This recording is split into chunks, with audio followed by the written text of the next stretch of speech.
Estamos seguindo essa sequência já de Atos. Chegamos agora ao capítulo 4, versículos de 23 a 31. Nos diz assim: Uma vez soltos, procuraram os irmãos e lhes contaram quantas coisas lhes haviam dito os principais sacerdotes e os anciãos.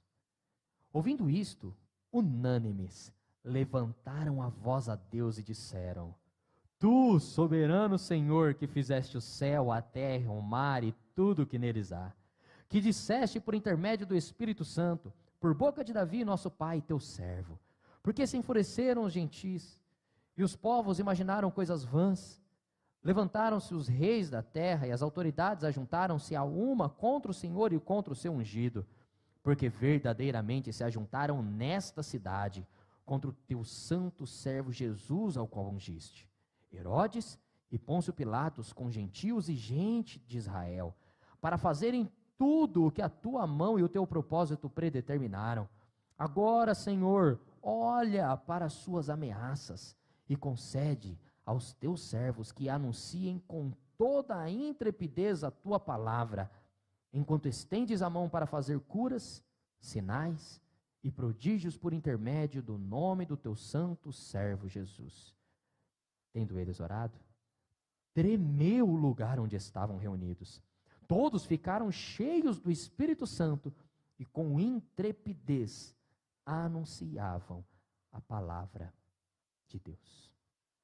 Agradecemos pela leitura da tua palavra, Pai, e rogamos-te, conduz-nos com teu Santo Espírito, que a tua palavra cale profundamente em nosso coração e que nós a vivamos para a glória do Senhor. No nome de Jesus. Amém. Irmãos, não é nada diferente daquilo que nós estávamos tratando já na semana passada, então deixa eu recapitular um pouco. Pedro e João estavam pregando acerca de Jesus Cristo. Um coxo foi curado, entrou saltitante no templo, e eles, questionados sobre isso, falaram: não fomos nós que fizemos isso. Foi em nome de Jesus que esse homem anda agora. E ao pregarem sobre Jesus, chegou os saduceus, os principais sacerdotes, os anciãos, o jogaram na prisão. Por pregar o evangelho, eles foram presos. Por praticar obras de justiça, eles estão sofrendo condenação. Depois os advertiram que não falassem em hipótese nenhuma no nome de Jesus, para que pudessem seguir as suas vidas. Então eles vêm e contam aos seus irmãos o que aconteceu. Mas olha só, sofrer por algo justo. Infelizmente isso acontece. Infelizmente isso continua acontecendo. Padecer, sofrer por fazer o que é certo. O mundo está do avesso. Tião Carreiro tinha uma música conhecida. Falava que a coisa está feia. Que não está na mão de Deus, está na unha do capeta. E ele começava a falar das coisas tudo invertida. Como que as coisas estão mudando de ordem, ficando tudo ao contrário. E quando nós olhamos para a Sagrada Escritura, não é a primeira vez que isso acontece. E não é só sobre Jesus que isso acontece. Aqui está reverenciado o Salmo 2, que nós lemos. De pessoas se levantando contra o Senhor e contra o seu ungido. Davi canta isso. Davi, ele foi perseguido por Saul. Por quê? Por ser um guerreiro muito bom, que derrotou o gigante Golias? Por ser o melhor amigo de Jonatas, seu filho? Por ser um general de guerra maravilhoso, que em todas as suas entradas e saídas militares voltava vitorioso? Por isso que ele foi perseguido? Por ser alguém bom para o rei? Por ser um súdito fiel? Por tocar muito bem a sua harpa? Então, quando o rei se enfureceu, tacou por mais de uma vez uma lança contra Davi? Por que Davi foi perseguido injustamente por Saul? Porque algumas mulheres cantaram: Saul matou seus milhares, porém Davi seus 10 milhares. Saul queria honra, Saul queria glória. Os dados inflamados do inimigo alcançaram seu coração. E ele se levantou contra Davi, porque Davi era bom. Porque Davi era justo. A perseguição contra o justo acontece com Davi, acontece com Jeremias, acontece com vários outros servos do Senhor, espalhados na Sagrada Escritura. E aqui isso vai acontecer mais uma vez. E o ponto importante e interessante daqui é que eles entendem que essa perseguição não é pessoal, não é contra eles, mas é contra o Senhor e contra o ungido do Senhor. Esse texto, irmãos, vai nos dizer que os crentes oram, entendendo que as adversidades são contra Cristo e pedem força para continuar firmes. Quando o cristão passa pelas adversidades, ele ora, entendendo que é o plano de Deus para a vida dele e é por causa de Cristo. Então pede forças para continuar firme. É sobre isso que nós vamos falar um pouco, mas antes de eu começar, o versículo 23, ele é uma observação bem interessante para nós. Ele diz assim: uma vez soltos, procuraram os irmãos e lhes contaram quantas coisas lhes haviam dito os principais sacerdotes e os anciãos. Ao saírem, eles procuraram os irmãos. Quando acontece alguma dificuldade em nossa vida, quando acontece algum problema, quando nós estamos em alguma situação que a gente precisa contar para alguém, você sai postando nas redes sociais e dando alfinetada em todo mundo. E sai marcando todo mundo e xingando todo mundo ali. Os irmãos procuram aqueles que é de confiança. Foram injustos conosco, mandaram não falarmos sobre Cristo. Eu preciso confiar com vocês. Eu preciso desabafar com alguém, eu tenho que falar com alguém, eu vou falar com vocês. Com vocês quem? Os 5.000 que foram convertidos? A maioria dos estudiosos vão falar que é aqueles 120 que estavam reunidos quando o Espírito Santo desceu. Os 120 do dia do Pentecostes estavam reunidos desde Atos capítulo 1. Quando eles estavam reunidos no mesmo lugar, 120 homens e mulheres. 120 fiéis reunidos, e o Espírito Santo desceu sobre eles. A maioria dos estudiosos vão caminhar por esse caminho. Não vão falar que são os 5.000 convertidos, mas esses 120 de confiança, 120 mais próximos. Eles passam por essa dificuldade, procuram esses irmãos e contam o que aconteceu. E nós? Quem temos procurado? A quem temos contado sobre as adversidades? Em quem nós confiamos nos momentos de tribulação? Por vezes nós só praguejamos. Só ficamos como aquela hiena, um desenho bem antigo, que ficava falando: ó vida, ó céus, ó azar. Às vezes somos só isso.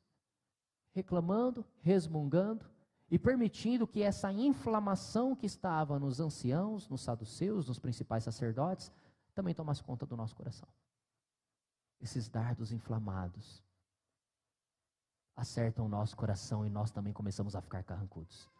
A quem nós procuramos, com quem nós compartilhamos. Não adianta sair publicando, esbravejando sobre as coisas, mas contar com aqueles que vão nos fortalecer em oração e se alegrar conosco. Com certeza Deus colocou alguém no seu caminho para você confiar. Com certeza você tem com quem orar. Esse é o primeiro passo. Depois da adversidade,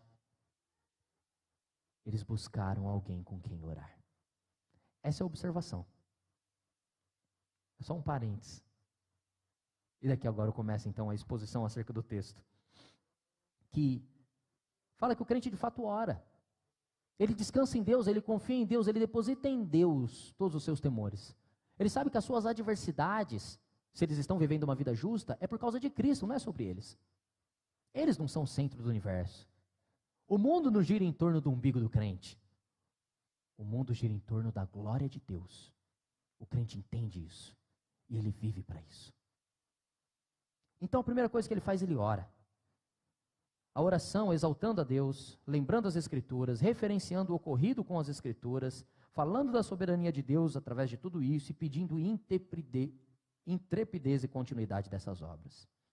O ponto importante é que quando ele inicia no versículo 24, ouvindo isto, unânimes, levantaram a voz a Deus e disseram. A primeira coisa que eles fazem é buscar a Deus, levanta a voz a Deus. E as palavras que eles começam, eles reconhecem quem eles são e onde eles estão. Olha o que eles dizem ainda no versículo 24. Tu, soberano Senhor, que fizeste o céu, a terra e o mar e tudo o que neles há. Nós lemos isso, é o Salmo 146. Eles referenciam a própria palavra de Deus.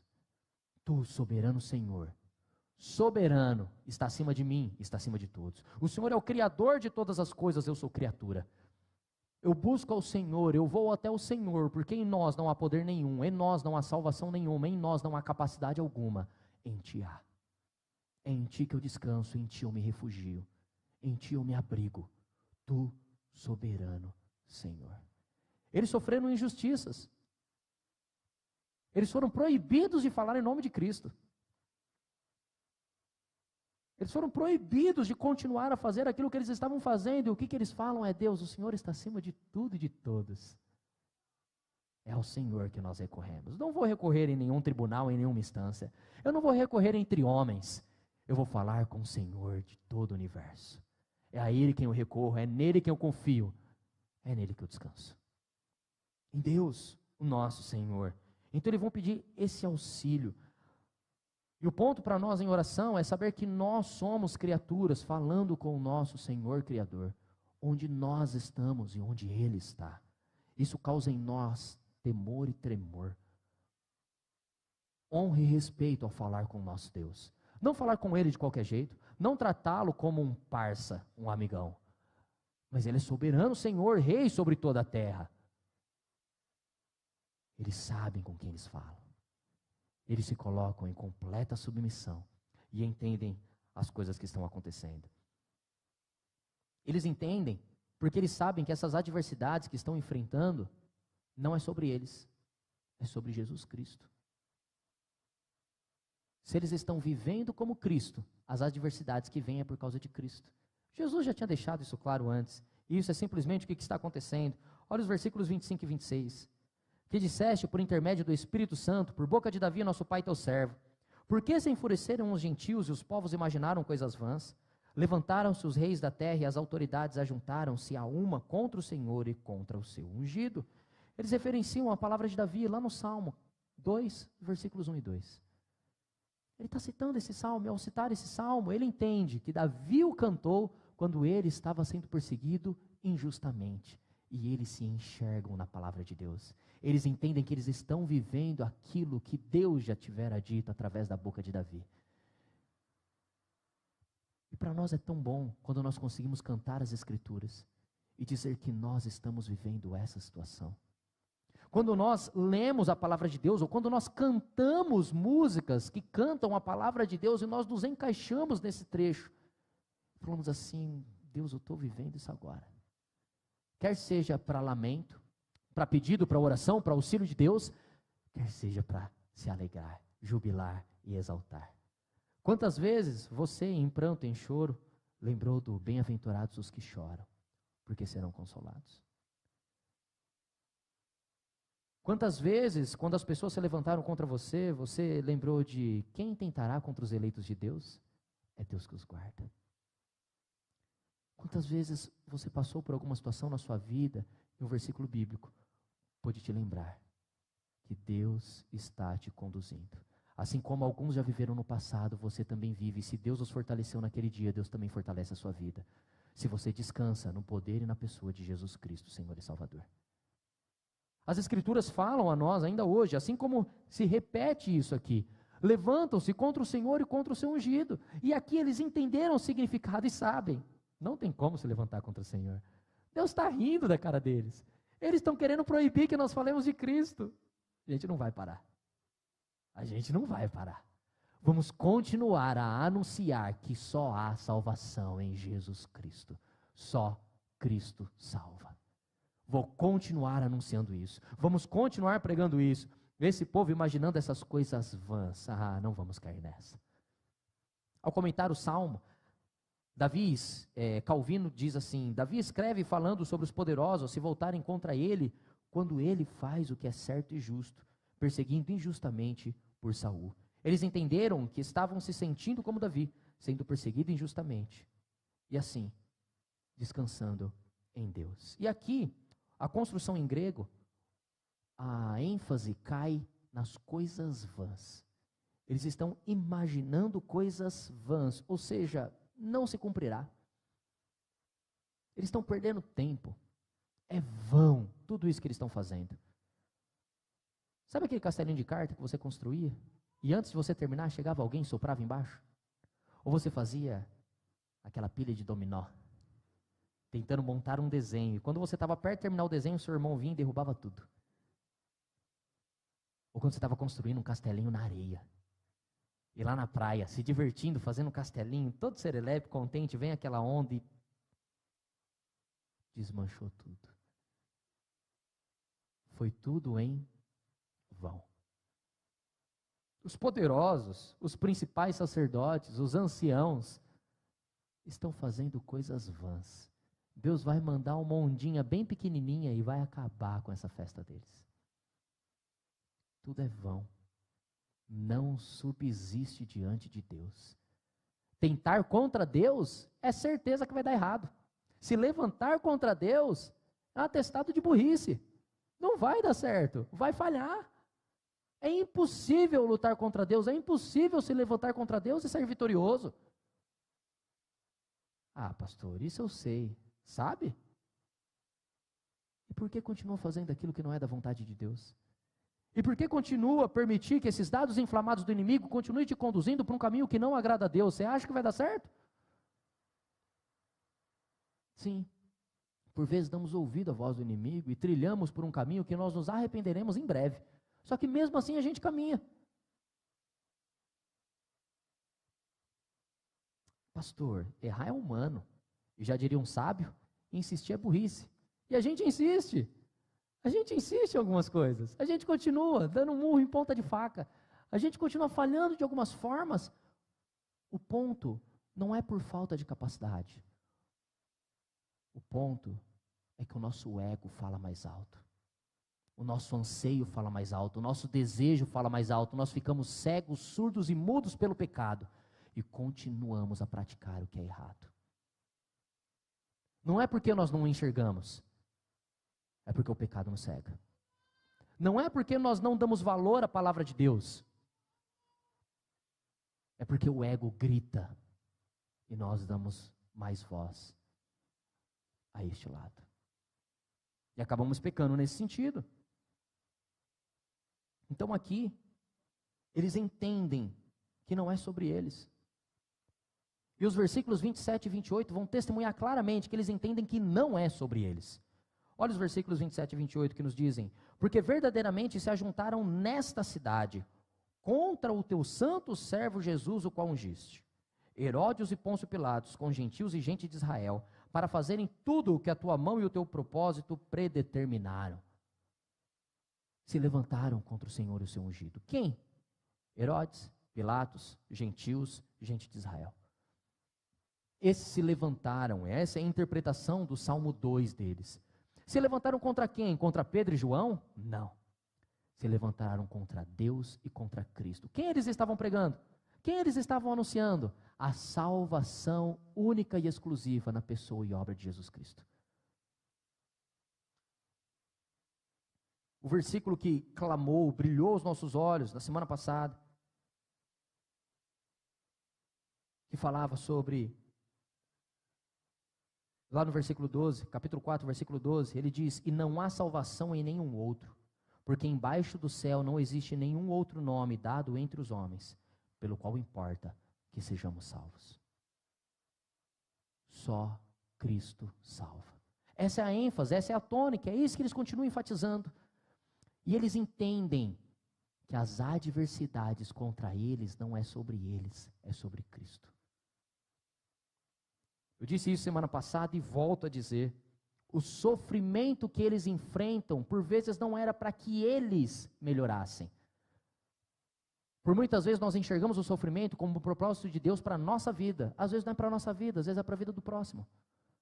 Ao ver o seu sofrimento, ao ver a sua fé, ao ver que você permanece firme e inabalável e abundante na obra do Senhor, os outros olham isso, esse bom testemunho, e glorificam a Deus.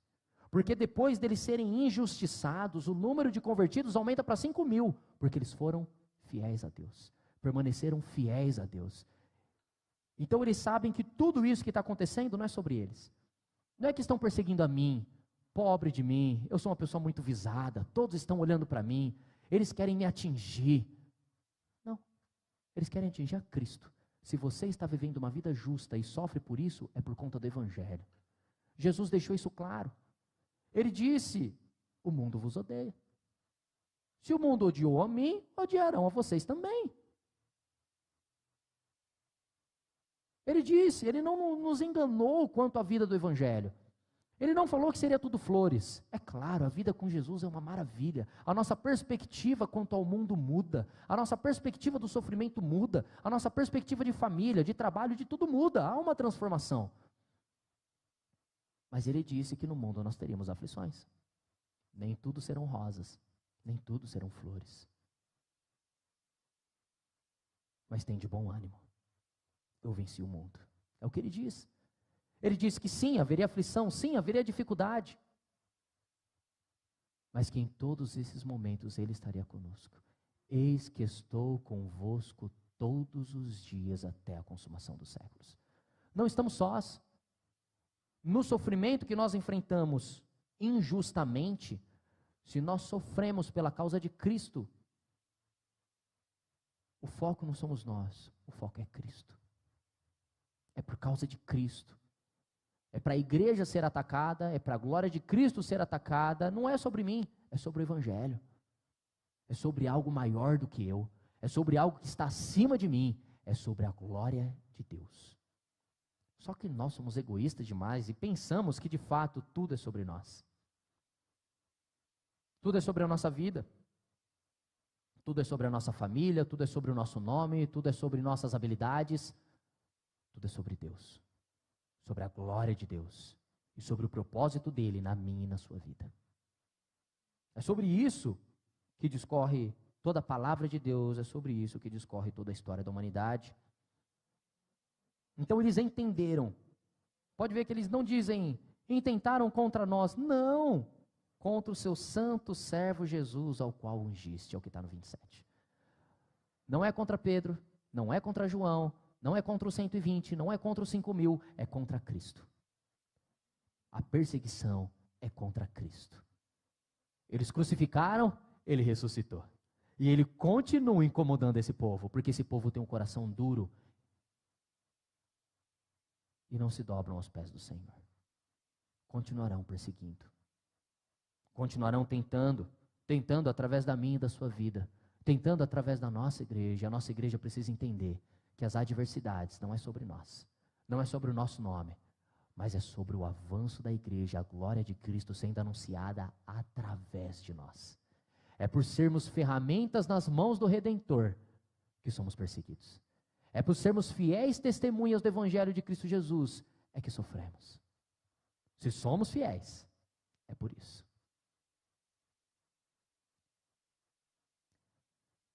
Depois disso, irmãos, depois que eles entendem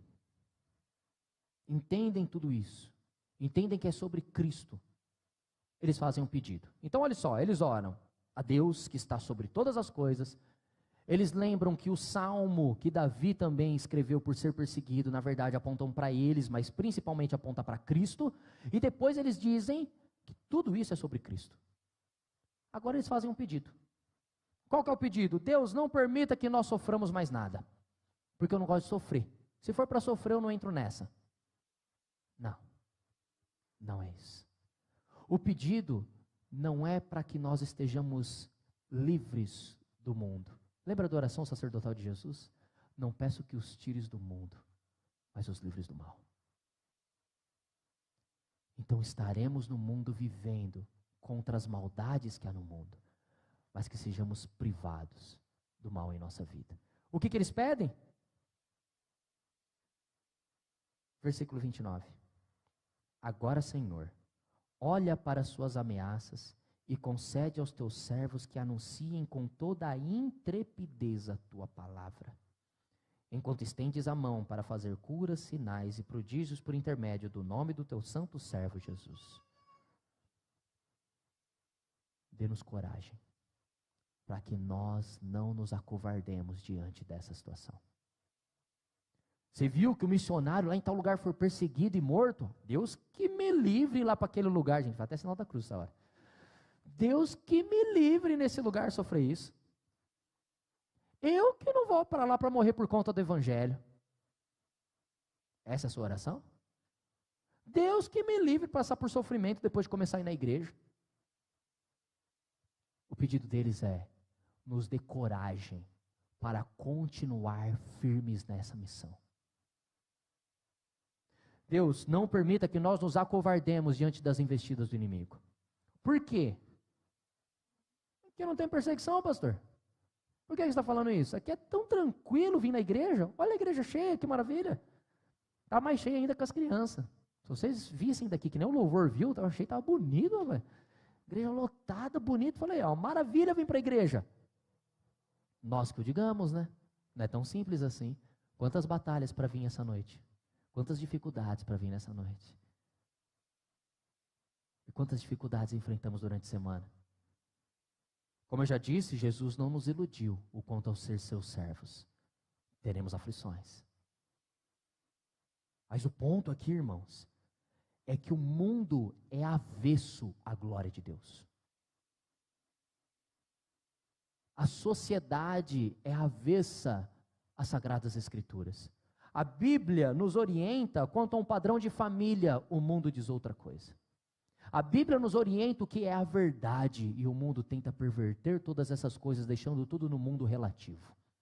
A Bíblia nos orienta quanto às verdades eternas, quanto à vontade de Deus, quanto àquilo que é bom, perfeito e agradável, enquanto o mundo prega que você tem que viver aquilo que satisfaz o seu coração. O meu coração? Pecaminoso, maldoso, miserável como é isso que eu tenho que seguir? Estou morto. Sim, o mundo prega essas coisas. O mundo é avesso à vontade de Deus. E por ser avesso à vontade de Deus, nós somos perseguidos. Ah, mas eu não tenho sido perseguido. Então será que você tem coragem para pregar onde você trabalha? É preciso muita coragem para pregar o evangelho no seu local de trabalho. Para ser fiel. Não se deixar perverter por aquilo que os homens dizem. Não se atemorizar diante de pessoas. Mas tomar a atitude certa. Dizer a palavra certa, que honra, glorifica e testemunha de Cristo. Não é fácil. Não é fácil você que trabalha com pessoa ter que lidar com alguma situação e falar assim, ó, isso eu não faço. Isso é pecado. Não vou te pagar então. Não me pague. Eu prefiro ficar sem dinheiro do que com um serviço que vai desonrar a Deus. É necessária muita coragem para pregar o evangelho através do seu trabalho. É necessário muita coragem para pregar o evangelho através dos seus estudos. Permanecer fiéis, firmes e inabaláveis naquilo que crê. Nós temos em nosso meio aqueles que temem a ida dos filhos à faculdade. Vai perder a fé, meu Deus do céu, meu filho vai descrer no evangelho, vai se perder.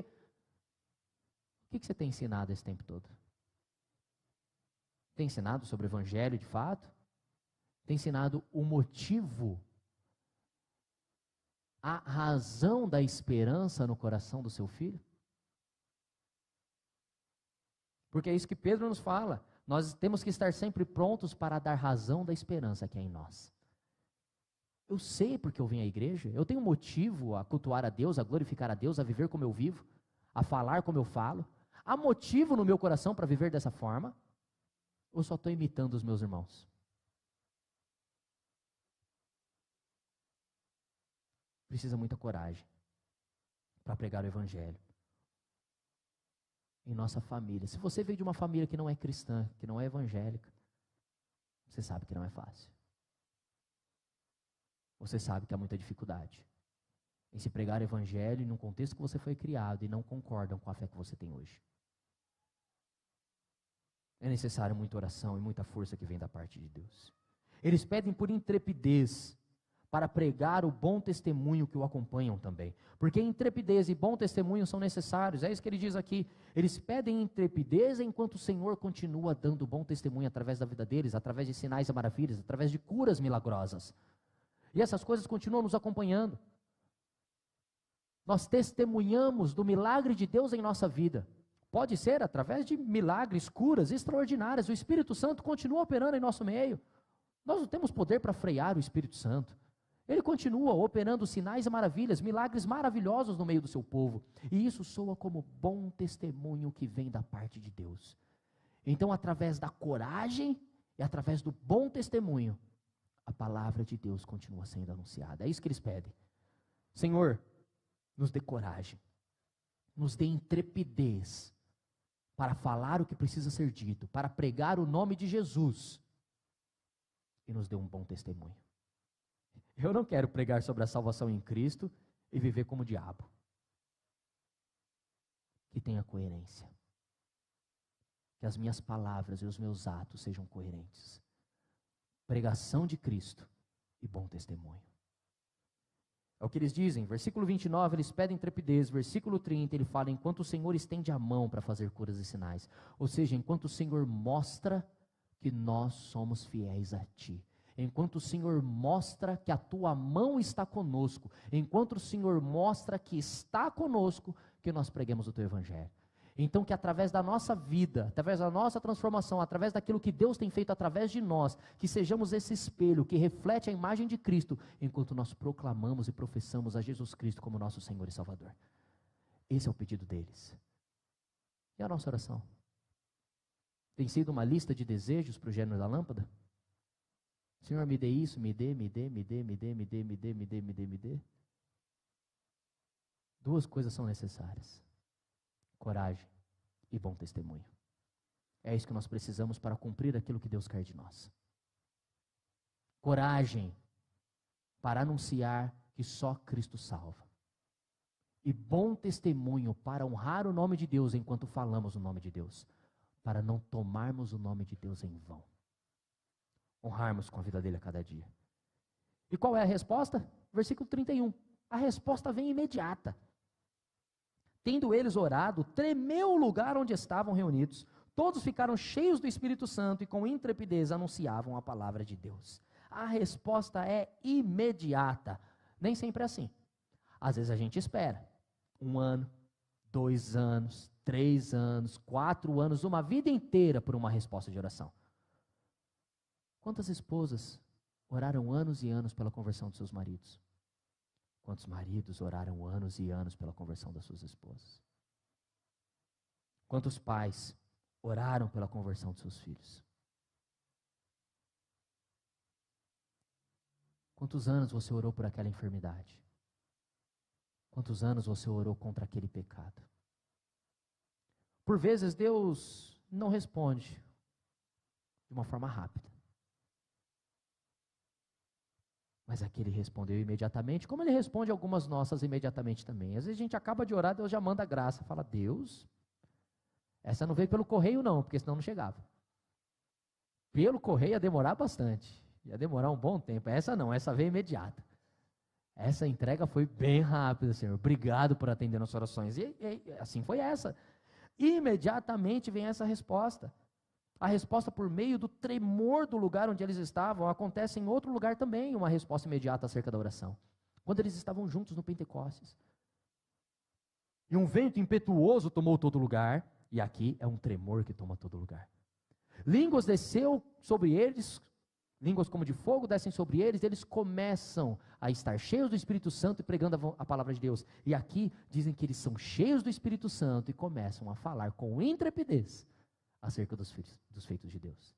Deus imediatamente responde, eu dou coragem para vocês, continuem a pregar o Evangelho. É isso que vocês querem? Continuem pregando. É só isso? Coragem para continuar? Tenham coragem e continue a pregar, eu estou com vocês.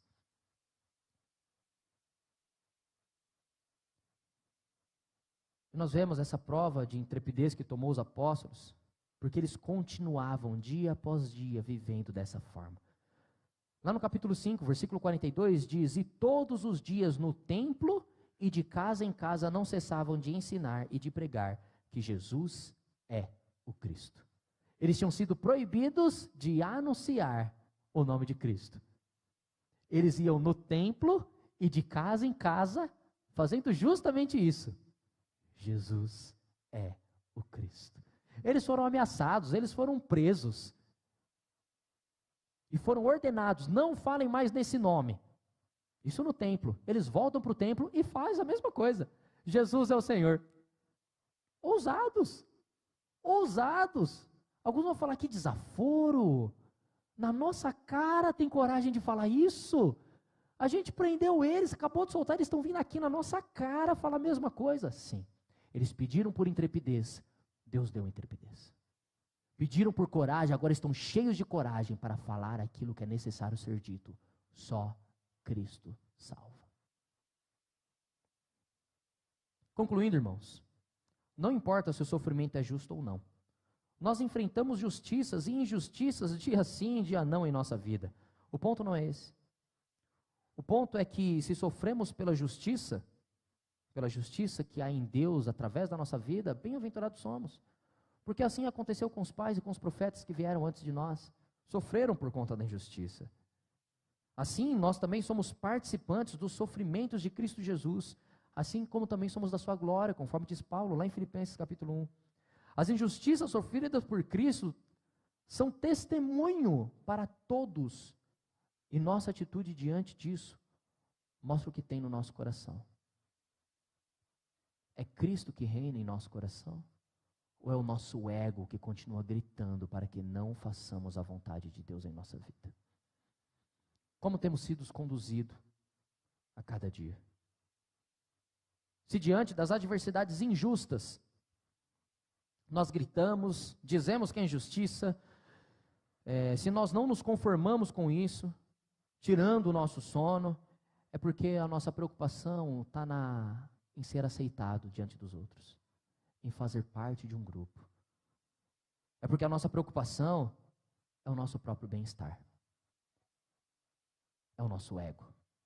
Mas, se quando sofremos por conta da injustiça, nós compartilhamos com os nossos irmãos, oramos sobre isso, se o nosso coração se aquieta, sabendo que as afrontas são contra o Senhor e contra o seu ungido, e pedimos para Deus coragem para continuar, é porque a nossa preocupação é com a glória de Deus. Qual tem sido sua preocupação? Com o seu próprio ego? Com o seu bem-estar? Ou com a glória de Deus? O que tem tomado conta do seu coração? Você tem se atemorizado? E não quer nem ter coragem, porque se você tiver coragem para falar do evangelho, você talvez vai falar contra os homens. Mas você quer ser aceito, você quer um bem-estar. O que reina em seu coração? O que toma conta da sua vida? Seus sofrimentos que você enfrenta em sua vida são decorrentes de uma vida justa? Ou seus sofrimentos são consequência do seu pecado? Porque às vezes nós sofremos. Às vezes batem na nossa porta para cobrar alguma coisa, mas na verdade é dívida. A gente tem que pagar mesmo, é consequência do pecado, paga logo a pessoa. Às vezes nós sofremos por consequência dos nossos erros. Mas se nós sofremos porque somos justos, peçamos para Deus coragem e bom testemunho para continuarmos fiéis até o fim. Quando sofre injustiça, você pede coragem para pregar a Cristo? Ou você vai se afiliar a ativistas, levantando bandeiras e pregando uma justiça social? Na verdade, nós precisamos da justiça que vem de Cristo. É essa justiça que vai transformar a sociedade. É essa justiça que vai trazer tudo aquilo que nós precisamos. Nós buscamos em várias agendas, políticas ou não, a resolução dos nossos problemas. Mas a verdadeira justiça só vem a partir da cruz de Cristo Jesus, nosso Senhor e Salvador. Você busca a glória de Deus ou a satisfação com todos os homens? Tiago 4,4 nos diz: infiéis, não compreendeis que a amizade do mundo é inimiga de Deus? Aquele, pois, que quiser ser amigo do mundo, constitui-se inimigo de Deus. Às vezes nós não queremos ter coragem para pregar o evangelho porque nós faremos inimigos. Nós não queremos pregar o evangelho porque nós não queremos sofrer. Nós não queremos coragem para viver verdadeiramente como um cristão, porque isso pode trazer consequências para a nossa vida. Cristão covarde? Não. Não. Porque ele não desfruta da alegria que há, da glória que há, da esperança e da certeza que há em Cristo Jesus, Senhor e Salvador. Busque de fato essa alegria. A igreja confessa a Cristo e continua avançando com a pregação do evangelho. Nem líderes religiosos, nem martírios, nem proibições e perseguições pararam o avanço da igreja e não pararão o evangelho da noiva de Cristo até o dia final. É assim que nós vivemos, avançando a cada dia para a honra e glória do nosso Senhor e Salvador Jesus Cristo. Peça isso, peça intrepidez, pregue o único nome que tem poder para salvar. Pregue sobre Cristo. Vamos orar. Deus, nós sabemos que só em Cristo há verdadeira salvação. Nós sabemos, ó bom Deus, que nós podemos enfrentar males, dificuldades, problemas constantes, por conta de professar a fé em Jesus Cristo e viver com coragem, com intrepidez essa fé. Tem misericórdia da nossa vida, Deus. Tem misericórdia de nós e nos dê coragem para que nós enfrentemos essas dificuldades, enfrentemos essas situações. Aumenta-nos a fé na pessoa e obra de Jesus Cristo, nosso Senhor e Salvador. E faz-nos testemunhar da glória que é ter a salvação em Jesus Cristo. Testemunhar acerca do seu poder, da sua graça, do seu perdão sobre nós. Ajuda-nos, ó bom Deus, a viver uma vida que honra, glorifica e dignifica Cristo. Ajuda-nos, ó bom Deus, a viver com coerência, pregação e testemunho. Faz-nos lembrar, ó Pai, que os sofrimentos pela justiça é por causa de Cristo. Não estamos no centro do universo. As coisas não acontecem única e exclusivamente para nós, mas para a sua glória, para a sua honra, para o seu louvor. Faz-nos reconhecer quem de fato nós somos, instrumentos em tuas mãos, e faz-nos viver operando a tua glória em nosso meio. Deus Santo, sabemos que a tua igreja sofreu durante os tempos, mas nada a pôde parar, porque o Senhor é quem sustenta, o Senhor não abandona os seus, o Senhor está conosco todos os dias até a consumação dos séculos. Ajuda-nos a descansar em seu poder, em seu favor e em sua graça. Dê-nos coragem, dê-nos intrepidez, dê-nos ousadia para falar sobre a pessoa e obra de Jesus Cristo, e que assim, ó bom Deus, ao testemunhar e ao pregar, que o Senhor nos acrescente dia a dia os que vão sendo salvos. Que o Senhor nos use para alcançar os teus eleitos espalhados pela face da terra. Que o Senhor nos use para sermos arautos do teu reino, anunciando as virtudes daquele que nos chamou das trevas para a sua maravilhosa luz. No nome do nosso Senhor e Salvador Jesus Cristo, nós oramos a ti. Amém.